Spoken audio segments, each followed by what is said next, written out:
तो आज की इस चर्चा में हम लोग एक ऐसे डॉक्यूमेंट का विश्लेषण कर रहे हैं जो एक स्कूल अकाउंटेंट की भूमिका पर रोशनी डालता है। सही बात है।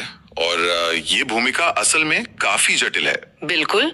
अक्सर लोग सोचते हैं कि किसी भी स्कूल में सबसे ताकतवर व्यक्ति प्रिंसिपल होता है, पर इस डॉक्यूमेंट की गहराई में जाएं तो समझ आता है कि पर्दे के पीछे से पूरा सिस्टम एक अकाउंटेंट ही चला रहा है। हाँ, और इस डीप डाइव का लक्ष्य यही है कि हम इस बात को समझें कि उनका काम सिर्फ हिसाब किताब तक सीमित नहीं है।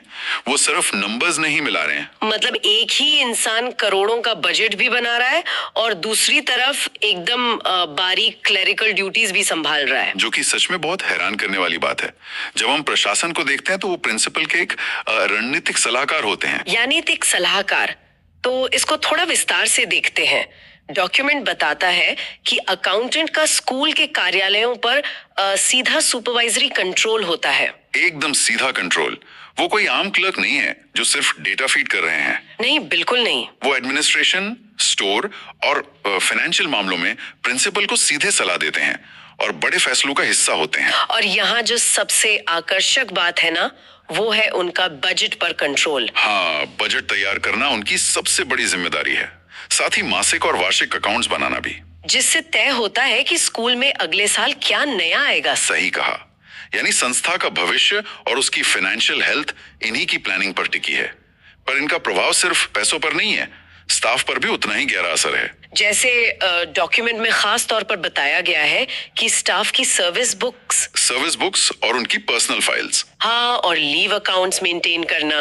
मतलब किसी टीचर की छुट्टी अप्रूव होनी है या उसका रिकॉर्ड कैसा है, सब उसी एक मेज से होकर गुजरता है। और सिर्फ यही नहीं, खरीदारी और प्रशासन से जुड़ी जितनी भी कॉरेस्पॉन्डेंस फाइल्स होती हैं, उनको भी यही संभालते हैं। एक तरह से हर एडमिनिस्ट्रेटिव जानकारी का फिल्टर वही है। बिना इनके फिल्टर के कोई फाइल आगे नहीं बढ़ती। तो एक तरफ वो रणनीतिक सलाहकार हैं और दूसरी तरफ इतनी बारीकी से फाइल्स मैनेज कर रहे हैं।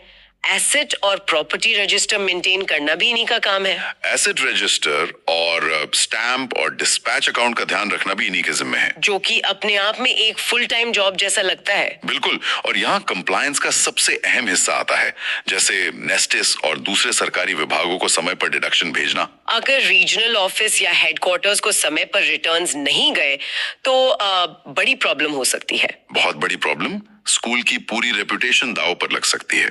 इसके अलावा उन पर कुछ टेक्निकल पेमेंट्स का भी भार होता है, जैसे एलएस और पीसी सेटलमेंट। और यहाँ ना ये बात सच में बहुत दिलचस्प हो जाती है। कौन सी बात? बड़े बजट और पेंशन सेटलमेंट के बीच एक ऐसा काम है जो शायद ही कोई सोच पाए, स्कूल के वहाँ की लॉग बुक मेंटेन करना। अरे हाँ, और उसकी मरम्मत का काम भी देखना। मतलब अगर स्कूल बस का टायर भी पंक्चर हो जाए तो फाइल उन्हीं के पास जाएगी। सुनने में थोड़ा अजीब लगता है, पर यह दिखाता है कि ये रोल लॉजिस्टिक्स के कितने बेसिक लेवल से जुड़ा है। साथ में डेपुटेशन पर गए स्टाफ की सैलरी रिफंड लेना भी इन्हीं का काम है। एकदम ऑलराउंडर वाला रोल है। सही पकड़ा। और अगर इसके बाद भी कुछ बच जाए तो एक मास्टर रूल हमेशा लागू होता है कि प्रिंसिपल या वाइस प्रिंसिपल द्वारा सौंपा गया कोई भी और काम, हाँ, मतलब